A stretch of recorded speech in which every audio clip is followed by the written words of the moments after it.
range too. But let's say 25% of those 100 emails you got are going to convert. So that's 25 people. They're backers for your Kickstarter campaign. Now, in general, with a Kickstarter campaign, you're going to have an average price point or your main tier, or the tier that performs the most. And let's say that tier is $20, all right? So in general, that could be people signing up for an early bird at like a discounted price for, I don't know, $17, $15, or it could mean someone's signing up for a higher level tier at $75, whatever the dollar amount. But again, our average is 20. So we'll take that. Now we'll take that 25 people that we're estimating that will convert 25% of those 100 emails, and we multiply it by 20. Now that gets us $500.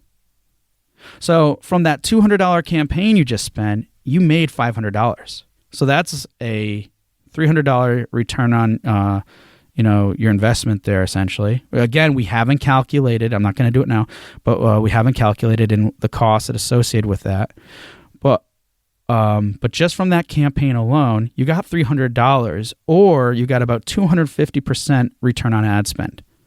And when it comes to return on ad spend, I would say you want to shoot for anything over 200%. If you get 100%, that basically means you broke even. Now, that's not a bad thing, but we're not in this to break even. We're in this to, get more out of make our dollars work more for us, right? So that's how you do that. That's how I estimated that. Again, you can play around with some numbers, but that's for email signups, for example. And to be honest, I think $2 is a little high for email. You could do it for 100, but for the sake of this example, that's why I did 2 or whatever. To give, even at $2, you're still getting a 250% return with that figure, okay? Now, let's do wish lists. It's a little different. So, important thing with wish lists to be able to properly attribute these things is using your UTMs. With email signups, like I said, you could go to your site, you can track things, those goals and conversions and whatever through the tracking pixel, etc.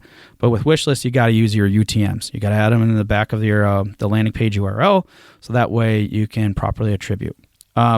Quick side note here.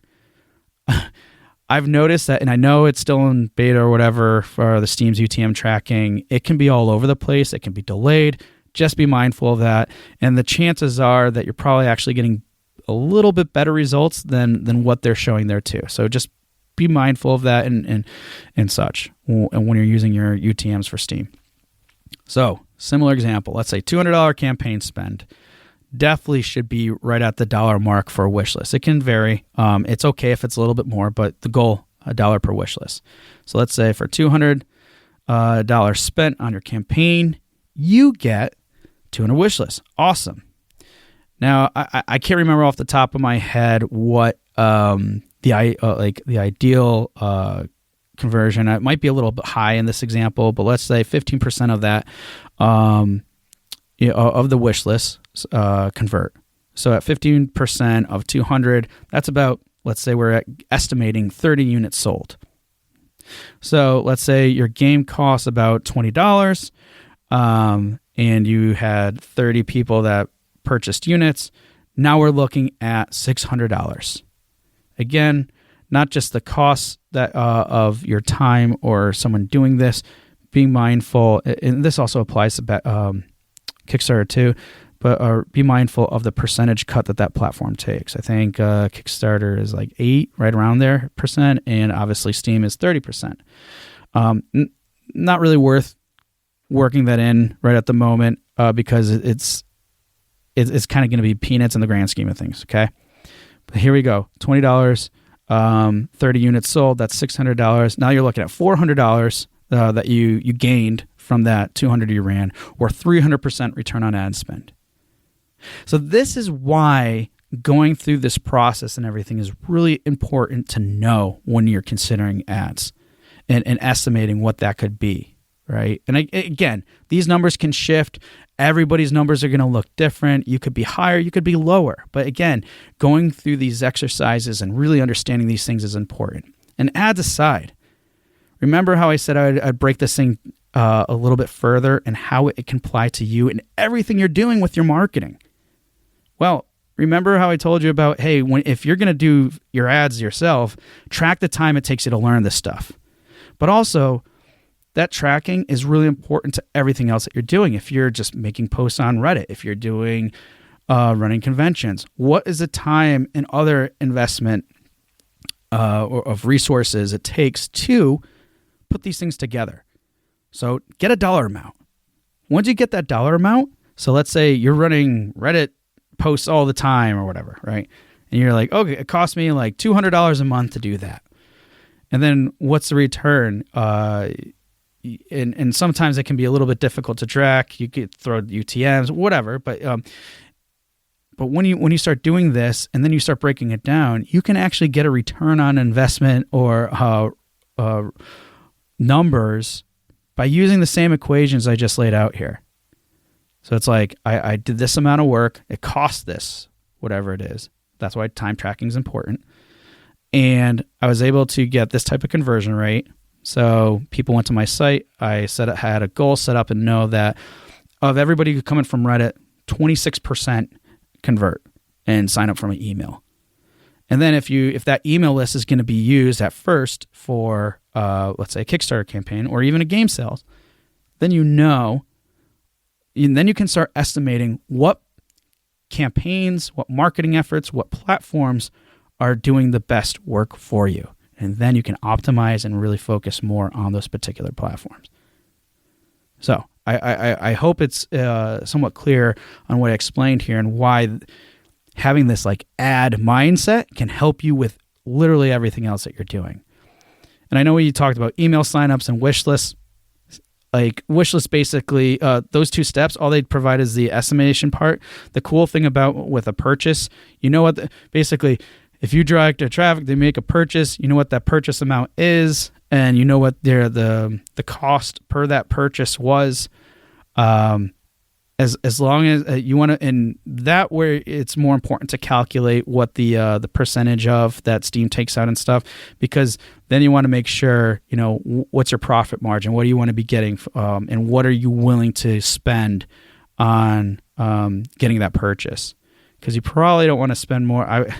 I'm throwing out number, but you probably ideally as low as possible, but you probably don't want to spend like more than $5 for like a $20 game or whatever. Ideally, you wouldn't. You could probably do a little bit more, but again, you want that as low as possible. But it's a lot easier to calculate. And both of those equations I outlined for you basically have that in there because you don't have to do the extra steps of guessing. All right. Now, we talked about the messaging and things you should consider and stuff like that. I'm going to start wrapping this up a little bit and talking about the benefits, lessons learned, and some tips, okay? Benefits. Using ads in general can help you learn valuable information way faster than if you're doing this yourself from like an organic perspective. And like, doing your own posts, whatever it might be. And how can this, and what are examples of this? You can easily determine at a fast rate what messaging worked well. You can cycle things out pretty quickly and everything else. It's really cool. You can also determine what your targeting was and what worked better on that. The cool thing too is with your tracking parameters for Steam, if you set it up in a way where you can easily identify the campaign, like I had this ad set, let's use Facebook for example. I use this ad set, which is my general interest targeting ad set, and you list that down as like, let's say your medium, and then you have your ad, and I ran ad 1.2. And so you have specific information that shows up in Steam, and you could see the wish list count and everything else. And then when you compare that to all your other campaigns or ad sets that you're running, you can easily determine, like, outside of what Facebook is showing and what it served the best of, you could go drill down there and be like, oh, wow, Facebook, drove a lot of this traffic for this ad, but clearly in Steam, this other one got me a lot more wish lists or whatever the goal was, the objective was. So that is really, really helpful in especially determining on and being mindful of what was that imagery, right? What was that messaging? What was even the targeting behind it? That is super, super helpful for everything else that you're doing. It can really help you make better decisions with everything else that you're doing.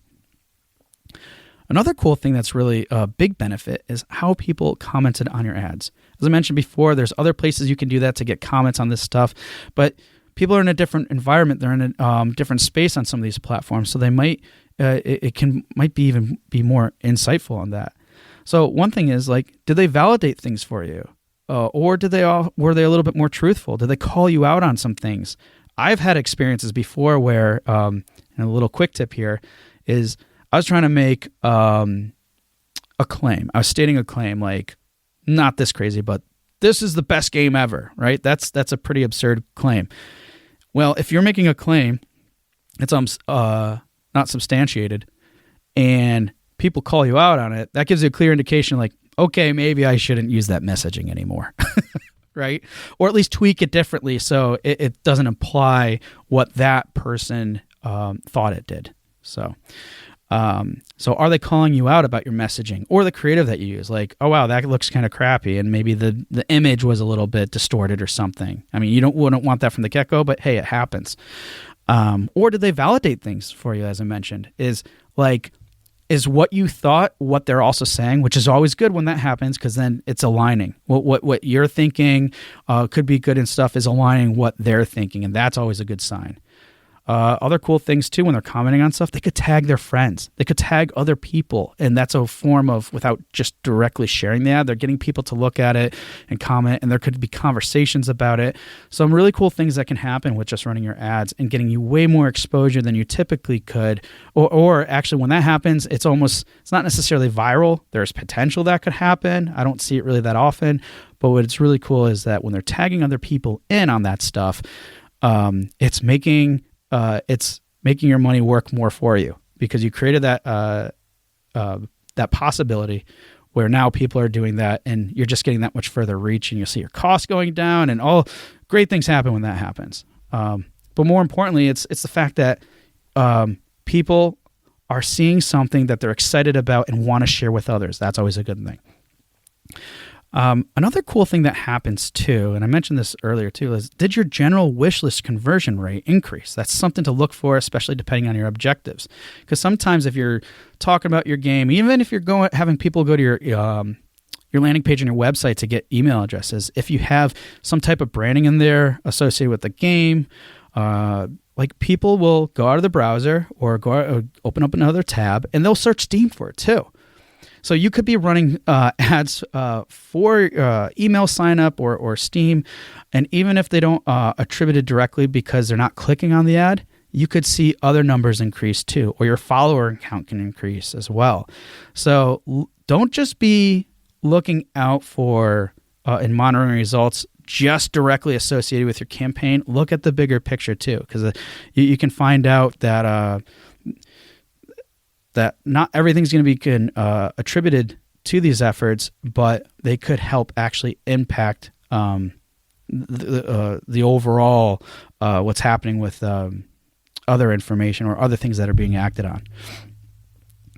on. Another thing too is using ads can scale scale things significantly. Big one here, just time and numbers increase. So that's what I said before. Time can be very precious and valuable, and depending on what your goals and your objectives is, or how fast you need something or not, saving you time and stuff could mean that time can now be allocated to other areas of your project, right? So that's why that's really important to consider too, because you can scale things a lot more than you can. What results you could get from a viral Reddit post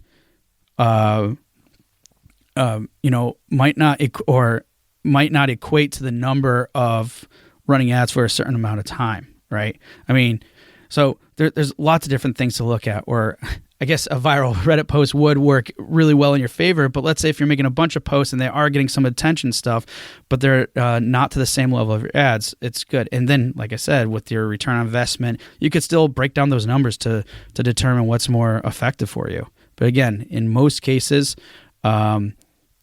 it running ads can really help scale and save you time and everything. Another thing too is you can